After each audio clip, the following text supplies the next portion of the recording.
Assalamualaikum warahmatullahi wabarakatuh. Perkenalkan, nama saya Nadia Mezara Cahyono dengan NIM 0252211 dari kelompok A9. Nah, di sini saya akan mempresentasikan laporan praktikum anatomi saya yang pertama. Nah, di situ disuruh menjelaskan vertebrata. Vertebrata itu apa sih? Vertebrata itu tulang bawaan, merupakan rangkaian tulang yang membentuk kolumna vertebralis yang berfungsi menopang tubuh, melindungi medula spinalis. Nah, dan memungkinkan gerakan tubuh. Terdiri atas vertebrata cervicalis 7 buah di leher, vertebrata thoracalis 12 di dada, vertebrata lumbalis 5 buah di pinggang, os sacrum 5 tulang yang menyatu, os coccygeus 3 sampai 5 tulang kecil menyatu. Nah, bagian utama tiap vertebrata itu ada corpus vertebrae, badan tulang, biasanya di bagian depan untuk menopang berat badan. Selanjutnya ada arcus vertebrae, lengkung belakang melindungi medula spinalis, foramen vertebrata yaitu lubang di tempat lewatnya sumsum tulang belakang. Selanjutnya ada processus spinosus transversus articularis, yaitu tonjolan yang melekat pada otot sendi. Nah, selanjutnya saya akan menjelaskan tentang vertebrata cervicalis. Nah, di sini ada 4 pembagian. Yang pertama ada vertebrata cervicalis tipe 3 sampai 6, yaitu ciri-cirinya proses transversus memiliki foramen transversium dilewati oleh arteri atau venas vertebralis. Nah, dia ini korpusnya kecil dan lebar, spinanya kecil dan bifida, foramen vertebrata besar atau bentuknya segitiga. Selanjutnya ada vertebra cervicalis 1 atau biasanya disebut os atlas.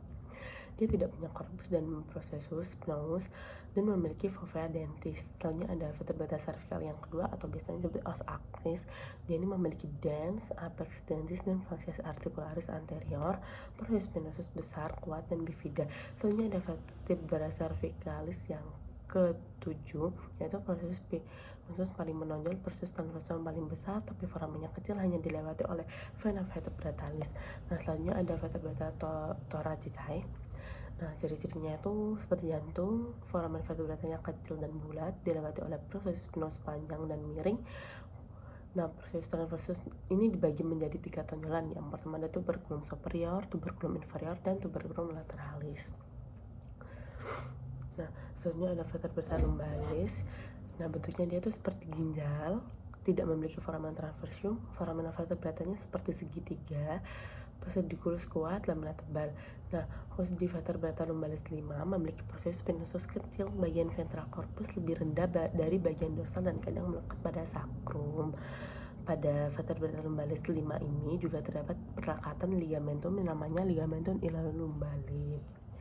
Selanjutnya ada vertebrata sacralis atau os sacrum, yaitu facies perfida menghadap anterior atau cekung promontorium, sangat penting dalam menentukan ukuran perfim pada bidang obstetrik.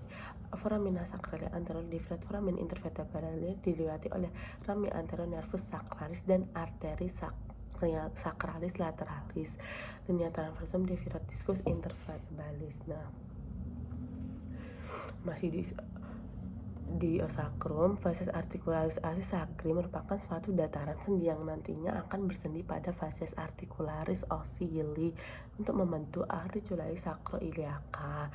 Selanjutnya ada canalis sacralis, terusan dari canalis vertebralis, yaitu sacralis adalah suatu struktur yang terletak di dasar os sacrum dan terbentuk seperti saluran masuk. Karena alasan inilah struktur ini sering dipakai untuk caudal anestesi.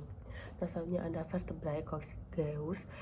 Nah, ini tuh ada 3 bagian ya, vertebrata coccygeus 1, vertebrata coccygeus 2, vertebrata coccygeus 3 sampai 5. Nah, selanjutnya aku akan menjelaskan articulatio yang ada di vertebralis. Yang pertama ada articulatio uncovertebralis atau LUSCA. Ini persendian yang terbentuk dari proses uncinati dari vertebrata cervicali 3, vertebrata cervicali 6, vertebrata cervicali 7 atau vertebrata cervicali 8. Nah, sendi ini akan terletak di sebelah posterolateral dari diskus intervertebralis. Proses uncinatif di vertebrata sebelah bawah akan bersendi dengan proses uncinatif di atasnya. Dari persendian ini akan membentuk suatu ruang kosong yang nantinya secara klinis bisa menjadi tempat terbentuknya osteoid di masa tua yang sering menyebabkan sakit di leher. Nah, Selanjutnya ada articulatio zygapophysialis, merupakan suatu pasinya yang terbentuk dari prosesus articularis superior, suatu vertebrata dari prosesus articularis inferior vertebrata di atasnya. Articulatio ini memiliki kapsul articularis yang nantinya akan menentukan sifat gerakan yang dapat dihasilkan. Misal pada cervical, kapsul articularisnya tipis dan longgar yang berkaitan dengan luasnya dan dapat melakukan gerak di leher. Selanjutnya kita lanjut ke laporan yang kedua, yaitu tentang plexus brachialis. Nah, plexus brachialis itu terbentuk dari akar saraf spinal C5 sampai T1 dari bagian medula spinalis di daerah cervical bawah dan torakal atas. Nah, plexus brachialis kemudian terbagi menjadi 3 fasciculus berdasarkan posisi tahap arteria axialis. Fasciculus lateralis berasal dari C5 sampai T7, fasciculus posterior berasal dari seluruh akar C5 sampai T1, fasciculus medialis berasal dari C8 sampai T1. Nah, ini ada pembagiannya. Fasciculus lateralis itu dari akar C5 sampai C7, cabang utamanya itu ada N musculocutaneus, radix lateral, N medianus, N thoracico-lateralis. Di area yang dipersaraf itu otot flexor lengan atas, otot pectoralis. Nah, selanjutnya ada posterior, yaitu dari C5 sampai T1. Nah, dia itu dari cabang utama N axillaris, N radialis, N subscapularis, N thoraco-dorsalis. Nah, di area yang dipersaraf itu bahu, punggung, otot ekstensor, lengan, dan tangan. Nah, kemudian ada fasciculus medialis. Nah, asalnya itu dari C8 sampai T1, cabang utamanya itu ulnaris, radix medialis, N medianus, N cutanus brachii, dan antebrachii medialis. Di area yang dipersaraf itu otot ischiac tangan, kulit sisi medial tangan, dan tangan. Nah, ini pembagiannya. Jadi daerah medial ini ulnar ini ada medial inferior, jadi dari C7 sampai T1. Kemudian ini dari median nervus dari lateral superior dia sampai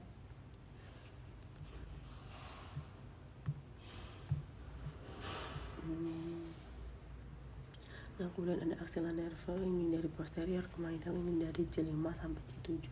Nah, ini adalah pembagiannya dari terminal brachialis 3 ROS 3 anterior deviation, 3 posterior deviation, 3 trans, 5 root ventral rami. Nah, begitu pembagiannya. Nah, selanjutnya plexus brachialis mengatur seluruh ekstremitas superior, regiobrachium lengan atas, regiobrachium lengan bawah, dan regiomanus tangan. Dengan demikian, akar saraf C5 sampai T1 berperan dalam mengontrol gerak motorik dan sensasi sensorik di seluruh bagian ekstremitas superior. Jadi, C5, C6, C7, C8, dan T1 adalah akar saraf spinal yang membentuk plexus brachialis, dan plexus ini yang menyalurkan impuls saraf untuk semua bagian ekstremitas superior, mulai dari bahu hingga ujung jari tangan. Nah, selanjutnya ada laporan yang terakhir. Nah, ini menjelaskan regio femoralis. Nah, di osa femur tuh ada caput femoralis, fovea caput femoris, column femoralis, fossa trochanterica, trochar mayor itu yang panjang, minor itu yang pendek, trochanter minor, linea entre trochanterica, corpus femoralis, epicondylos lateralis, facies patellaris, epicondylos medialis. Nah, ada juga tuberculum quadratum, fossa trochanterica, linea pachytencia, tuberotias glutea, linea aspera, linea supracondylaris medial, linea supracondylaris lateral, facies poplitea, condylus medialis, fossa intercondylaris, dan condylus lateralis. Nah, kita lanjut ke musculo. Nah, ini ada di femoralis anterior. Nah, ini ada namanya musculo iliacus. Nah, dia ini ada regionnya fossa iliaca, incentivnya trochanter minor femoris. Nah, diinervasi oleh N femoralis, dan fasanya itu arteri femoralis. Nah, ada juga emphasis major minor. Nah, dia ini originnya proses transversor corpus discus intervertebrali yang ke-12 sampai 5. Ada diinervasi oleh plexus lumbalis. Nah, selanjutnya ini ada ke quadriceps femoralis. Nah, quadriceps femoralis ini ada namanya M rectus femoris. Nah, dia ini dilewati oleh origio caput lurus, sacroiliaca atrium inferior, kaput refleksi. Nah, dan diinsertio oleh patella, inervasinya itu infemoralis dan fasanya infemoralis. Nah, ada juga ini vastus medialis. Setelah rectus femoris ada vastus medialis. Nah, vastus medialis ini ujung atas dan batang femur. Nah, selanjutnya ada M vastus lateralis, itu origionya itu septum facies lateral dalam. Selanjutnya ada M vastus intermedius, ada origionya itu facies interior dan lateral batang femur.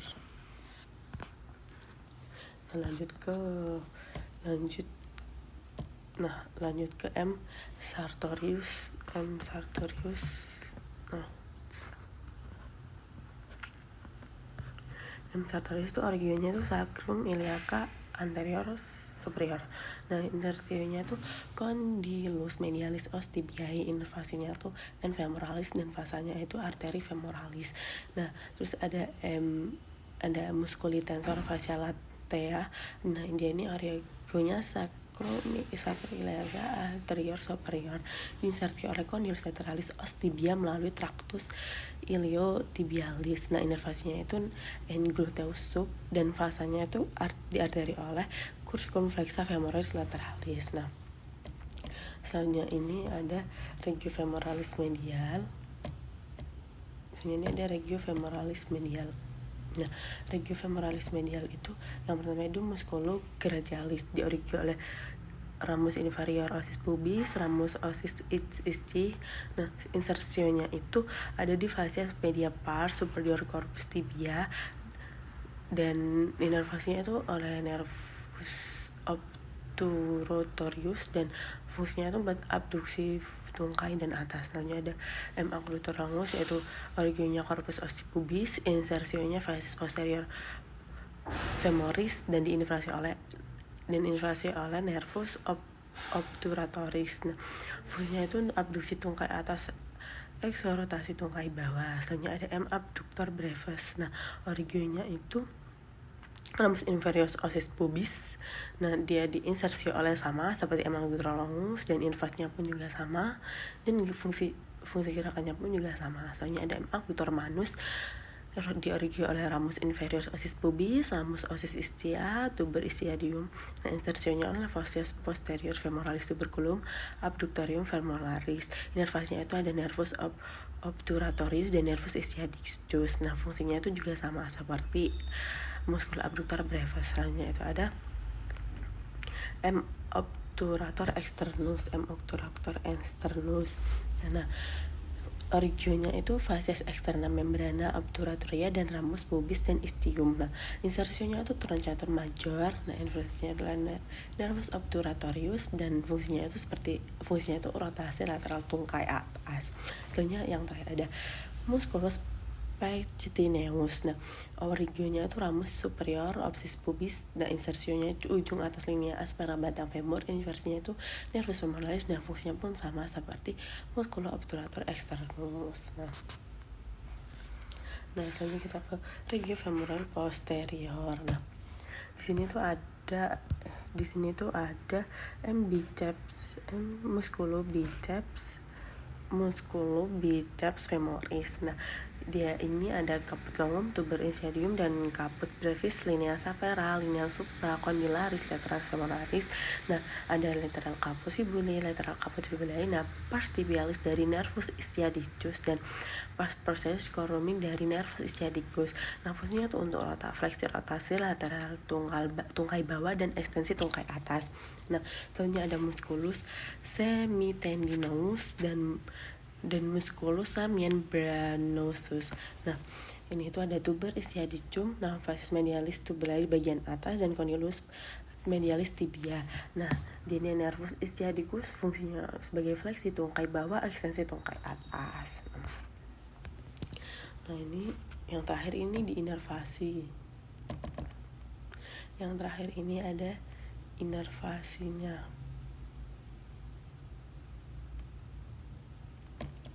Nah, yang terakhir ini ada inervasinya divaskularisasi oleh arteri. Nah, yang pertama itu ada arteri iliaca eksterna bercabang dari arteri iliaca communis ke anterior articulatio sacroiliaca dan terus berlanjut di bawah ligamentum inguinale di dalam lacuna vasurum sebagai arteri femoralis. Setelah melintasi canalis adductorius, arteri ini dinamakan arteri poplitea.